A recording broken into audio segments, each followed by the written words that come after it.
تو یہاں تو اللہ تعالیٰ آپ سے اتنا بڑا سونا ڈیمانڈ نہیں کر رہا. گیون سرکمسٹانسز میں جو جتنا افورڈ کر سکتا ہے اللہ کی راہ میں خرچ کرے. بھوکے کو کھانا کھلانا, اور یہ کھانے کھلانا چاہیے. آج کل یہ جو بھوکے جعلی قسم کے پھر رہے ہیں نا زیادہ تر,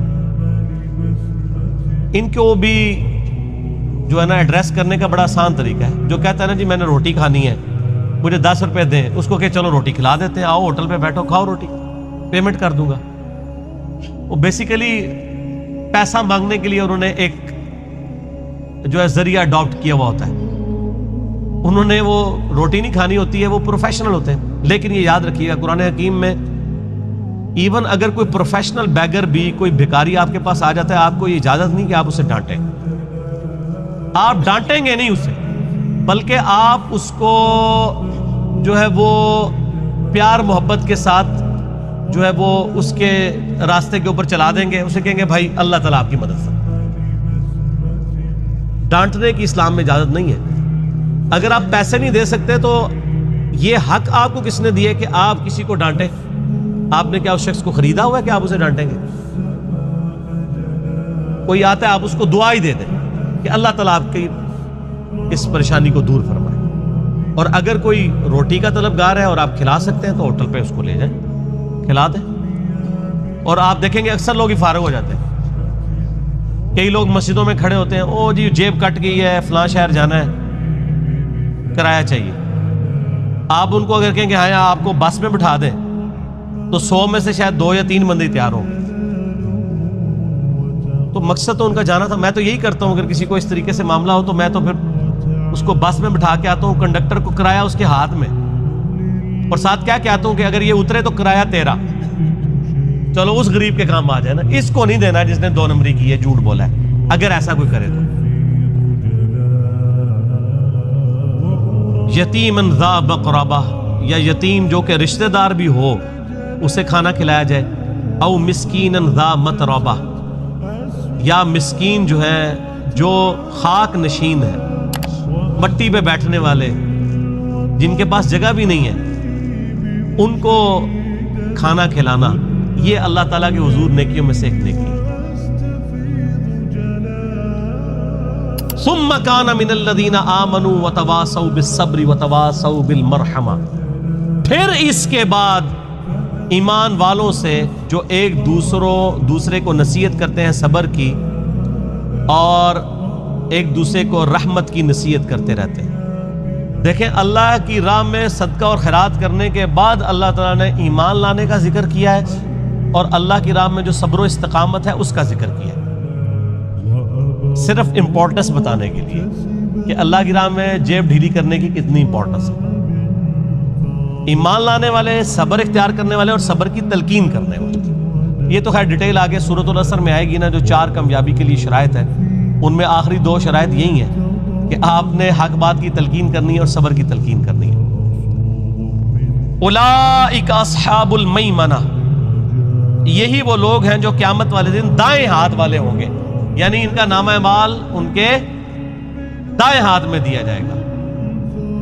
والذین کفروا, وہ جو انکار کرنے والے ہیں, ناشکری کرنے والے ہیں, بی آیاتنا, ہماری آیات کی, ہم اصحاب المشأمہ, وہ لوگ ہوں گے بائیں ہاتھ والے.